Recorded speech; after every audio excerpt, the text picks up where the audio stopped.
Olá, bom dia, seja muito bem-vindo. Vamos juntos conferir as notícias que foram destaque nessa semana no Brasil e do mundo. Esse ano, as justificativas para quem não exercer o direito do voto amanhã no pleito eleitoral deverá acontecer pelo aplicativo e-Título, que deve ser baixado até hoje. O eleitor que pretende usar o título digital para votar no primeiro turno das eleições municipais, no dia 6 de outubro, deve baixar o aplicativo e-Título para celular até esse sábado, dia 5, véspera do pleito. No dia da votação, o download será suspenso pela Justiça Eleitoral para evitar instabilidade. O acesso será retomado só na segunda-feira, dia 7. Além de servir como título de eleitor digital, o e-Título poderá ser usado pelo cidadão que não vai comparecer às urnas no próximo domingo. Pelas regras eleitorais, o eleitor que não estiver em seu domicílio eleitoral deverá justificar a ausência na votação. A restrição ocorre porque não há possibilidade de voto em trânsito nos pleitos municipais. O prazo para justificar é de 60 dias após cada turno. Quem não votar no primeiro turno pode votar no segundo ou vice-versa. O aplicativo é gerido pela Justiça Eleitoral e pode ser utilizado como documento de identificação para votar e acessar o endereço do local de votação, além de permitir a justificativa pela ausência na votação. O e-Título pode ser baixado gratuitamente nas lojas de aplicativo Apple e Android. Em seguida, o usuário deve preencher os dados pessoais solicitados e validar o acesso ao aplicativo. Para conseguir votar com o título digital, o aplicativo deve conter a biometria, a foto do eleitor e deve estar atualizado. Se essas condições não estiverem preenchidas, o eleitor só poderá votar com documento oficial com foto, com a carteira de identidade, carteira nacional de habilitação ou carteira de trabalho.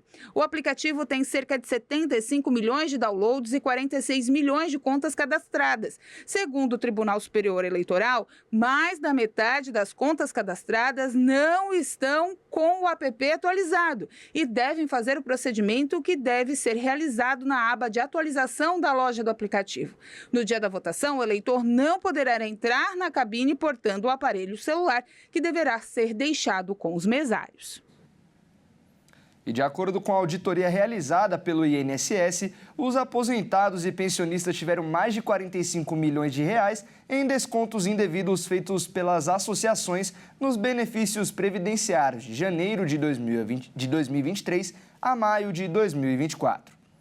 Nesse período, mais de 1 milhão de beneficiários solicitaram a exclusão de descontos. Na amostra analisada pela auditoria, foi constatado que 54% dos casos, os descontos ocorriam sem autorização dos beneficiários, ou seja, de maneira fraudulenta.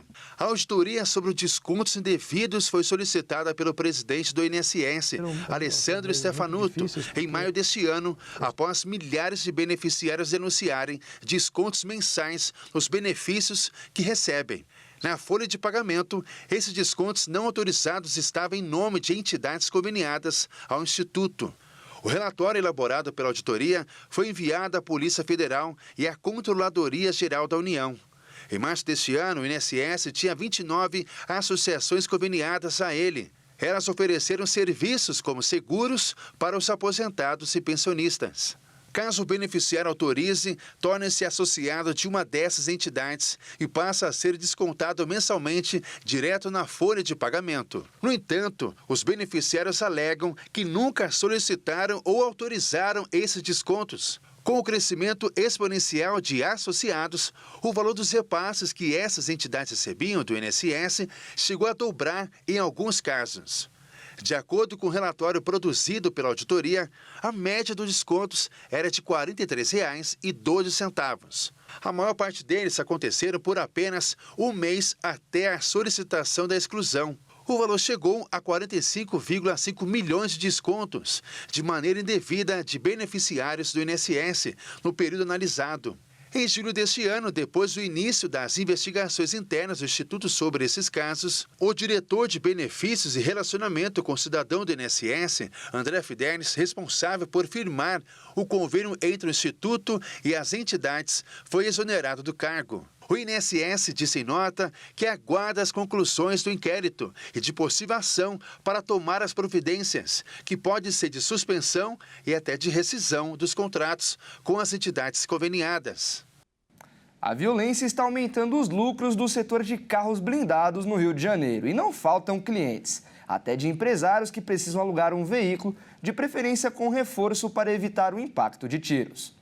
O Rio de Janeiro é o segundo maior mercado de blindagem do país, concentrando cerca de 80% das vendas. Esse crescimento está ligado ao aumento dos perigos enfrentados por motoristas nas ruas do estado. De acordo com os dados do Instituto de Segurança Pública, de janeiro a agosto deste ano, mais de 18 mil veículos foram roubados, um acréscimo que ultrapassa 23% em relação ao mesmo período do ano anterior. O mercado de carros blindados vem lucrando com o aumento dos roubos automobilísticos, já que uma proteção veicular de boa qualidade pode custar de 80 a 100 mil reais. Segundo especialistas do setor, essa comercialização é voltada para famílias de classe A e B com renda a partir de 30 mil reais. Toda a instalação segue regras estabelecidas pelo Exército, que mantém um cadastro com todos os donos de veículos com essa proteção. Em média, o processo de blindagem pode durar até 30 dias, contando com o prazo de licenciamento do Exército. Outro setor que está em expansão no Rio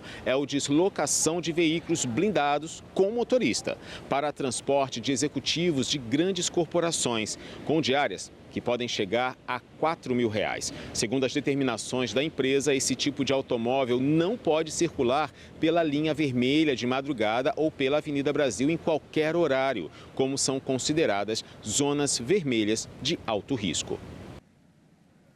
Prevenir é melhor do que remediar, mas não é o que está acontecendo com as crianças no país. No ano passado, cresceu o número de acidentes envolvendo crianças de 0 a 14 anos no Brasil e foram 13 internações por hora.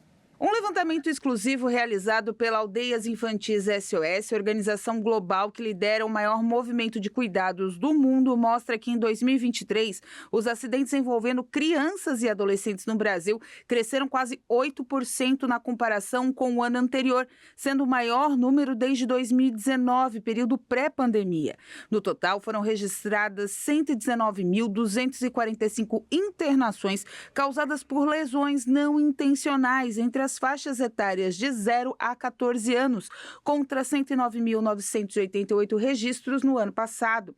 O estudo, elaborado com dados do DataSUS, é desenvolvido pelo Instituto Bem Cuidar, programa de gestão de conhecimento do Aldeias Infantil SOS, que analisou 8 categorias de causas de acidentes e destas 7 apontaram crescimento nas hospitalizações, como destaque para sufocação e quedas, e outras causas em alta foram queimaduras, afogamentos e sinistros de trânsito e também com armas. Somente acidentes causados por intoxicação apresentaram uma ligeira queda, 0,14% menor no comparativo com o ano anterior.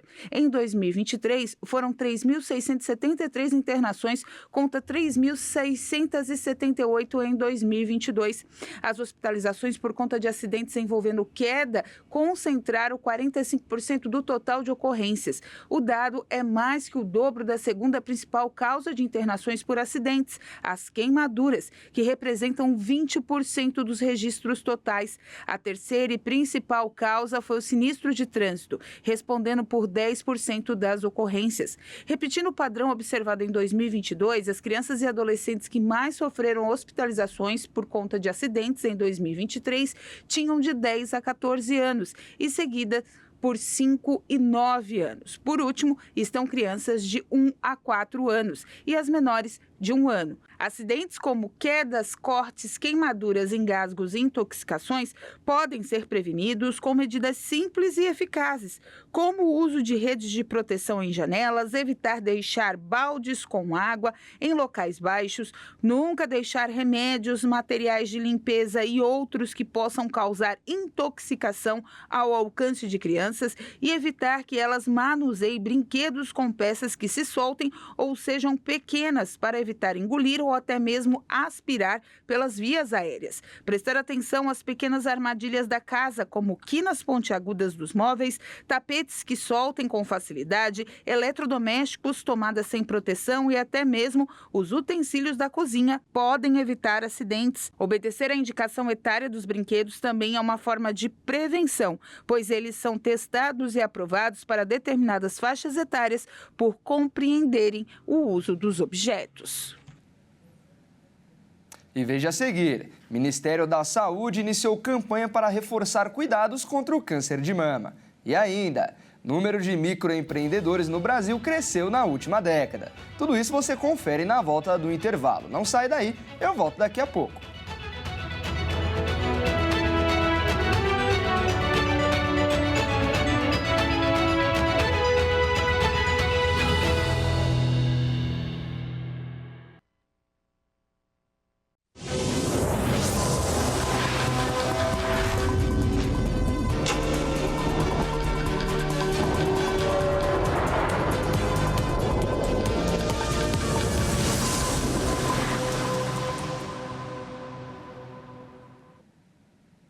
Nós estamos de volta. As redes sociais se tornaram uma vitrine através da qual se pode acompanhar o que as pessoas fazem, pensam ou compartilham. E as empresas estão monitorando esses comportamentos antes da contratação. Nos últimos anos, o monitoramento das redes sociais por empresas tem se tornado uma prática comum na seleção de novos funcionários. Com a crescente presença digital, muitas organizações veem nas plataformas sociais uma janela para avaliar não apenas as competências profissionais, mas também a adequação cultural dos candidatos. A ideia é que as redes sociais oferecem uma visão mais completa do candidato, permitindo que as empresas identifiquem comportamentos que podem ser indicativos da sua postura tanto profissional quanto pessoal. As redes sociais podem revelar traços de personalidade e também de valores que não aparecem em currículos ou entrevistas. Acredito assim, você precisa pensar qual a finalidade realmente que você tem aquele perfil nas mídias sociais. Para fortalecer a sua imagem profissional, precisa ter esse cuidado daquilo que se posta. E aí é muito interessante também você utilizar desse canal para colocar a sua opinião, trazer os seus conhecimentos. Isso com certeza vai contribuir de forma positiva em um processo seletivo. Em um cenário onde a imagem online pode influenciar decisões de contratação, é aconselhável que os candidatos tenham cuidado com o que compartilham nas redes sociais. Profissionais são encorajados a revisar suas configurações de privacidade e, se necessário, ajustar o conteúdo que torna público. Tem algumas coisas que são clássicas, né? De repente o candidato, às vezes, ele está insatisfeito na empresa onde ele está e aí ele começa a postar, às vezes, um meme, frases indiretas, vamos dizer assim, desprestigiando, às vezes, a empresa, os colegas. E aí é onde precisa ter esse cuidado, porque as redes sociais hoje, você está colocando a sua imagem, colocando a sua vida profissional, muitas vezes, para o mundo. E como eu quero que as pessoas me vejam? E isso vai ter consequências. As redes sociais, ela dá essa sensação de liberdade, né? Aqui eu posso dizer o que eu quiser, do jeito que eu quiser.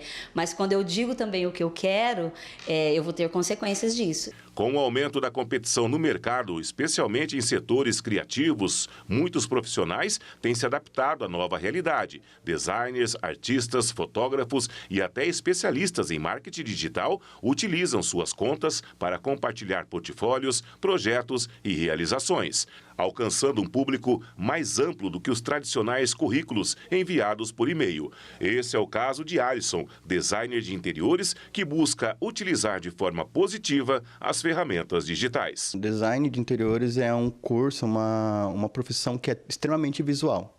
Então, a partir do momento que eu estou numa rede social, a partir do momento que eu estou apresentando o meu trabalho, não necessariamente eu posso estar simplesmente postando o meu projeto. Às vezes, eu estar repostando alguma ideia, repostando algum conceito, ou repostando um projeto de um terceiro, eu estou mostrando uma forma de como eu gosto de um trabalho, de como eu pretendo entregar um trabalho. Então, a nossa profissão, ela não é somente o visual, não é somente a parte da ideia, mas é a parte do conceito em si. Essa realidade torna essencial que os profissionais adotem uma postura cuidadosa em suas interações online.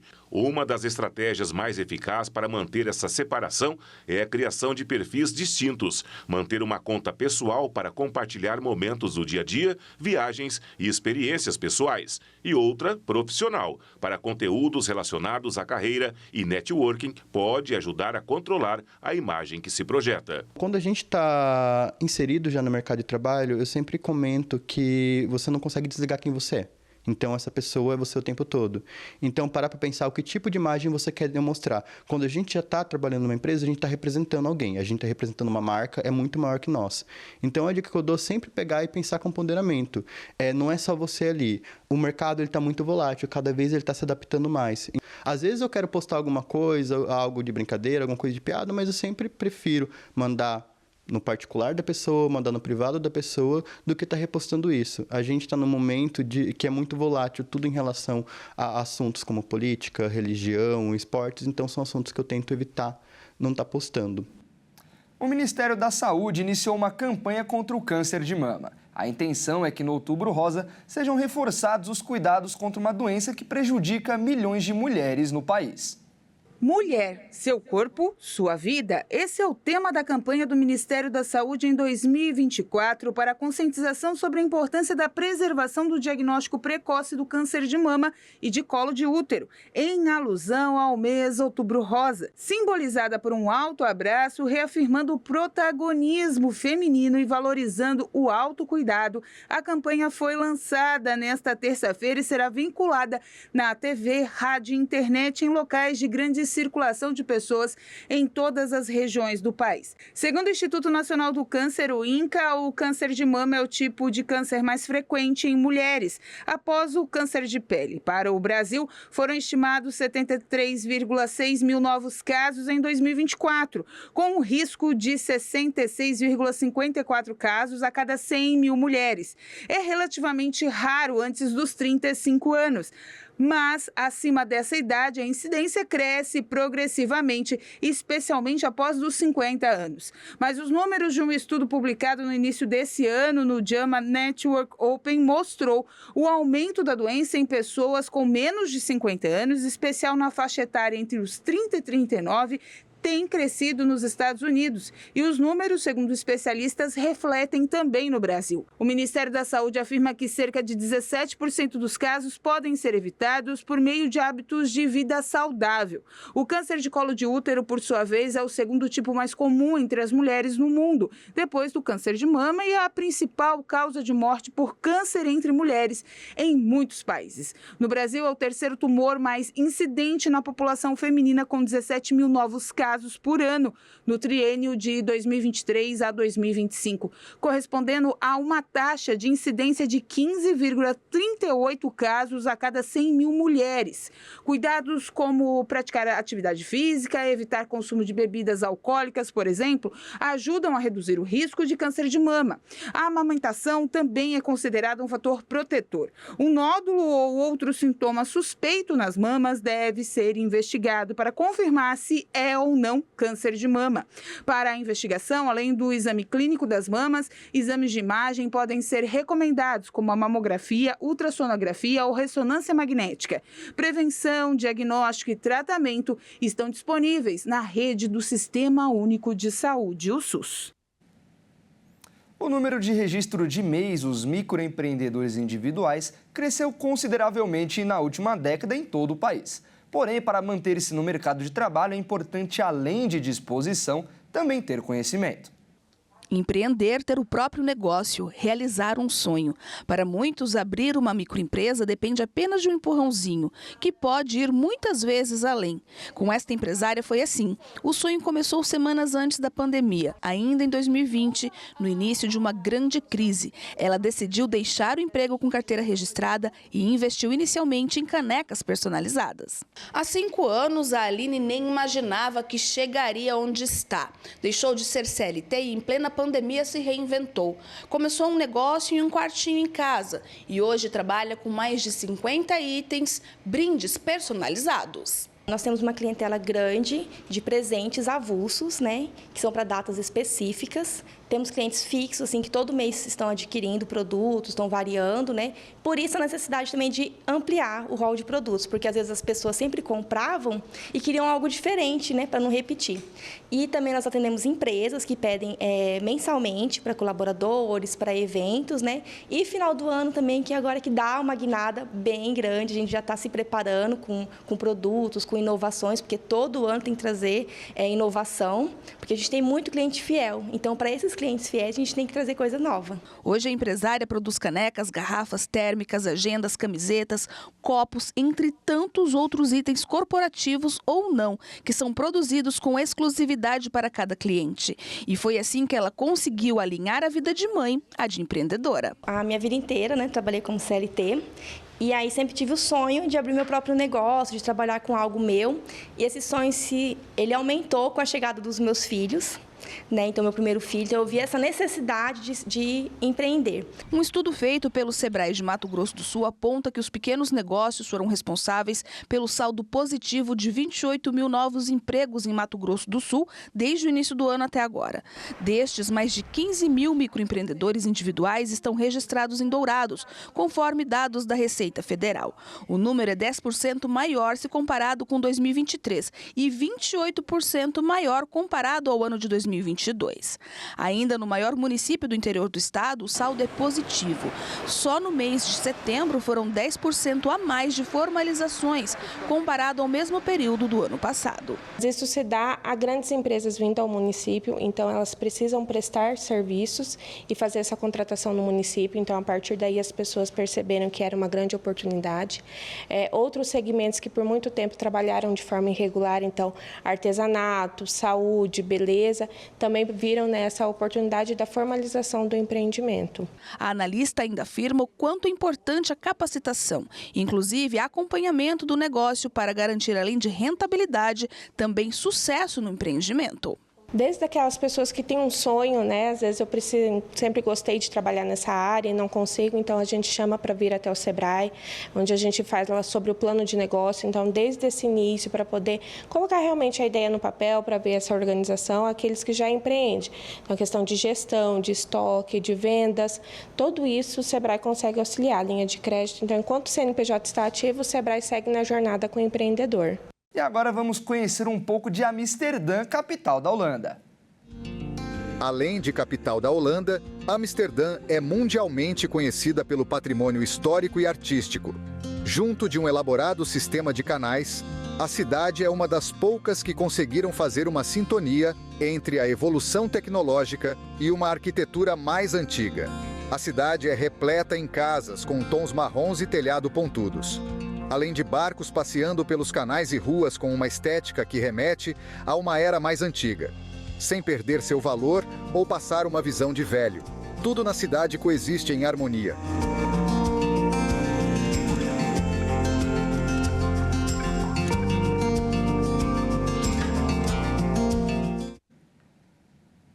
E que tal conferirmos a situação por lá agora, hein? Vem comigo que vamos sair do Estúdio Hit e ir diretamente à Praça Dam, onde fica o Palácio da Idade do Ouro. Já podemos ver na imagem muitas pessoas aproveitando de lá uma ótima sexta-feira para passear em um grande ponto turístico. Ao fundo, podemos até mesmo ver o Espaço Real, que também é conhecido como Palácio da Idade do Ouro, que desde 1808 é o local de residência para recepções reais. Mas atualmente funciona como um museu, lotado de exposições e um ótimo lugar para ir com a família inteira. E com essa bela imagem terminamos essa edição. Um ótimo fim de semana e até mais!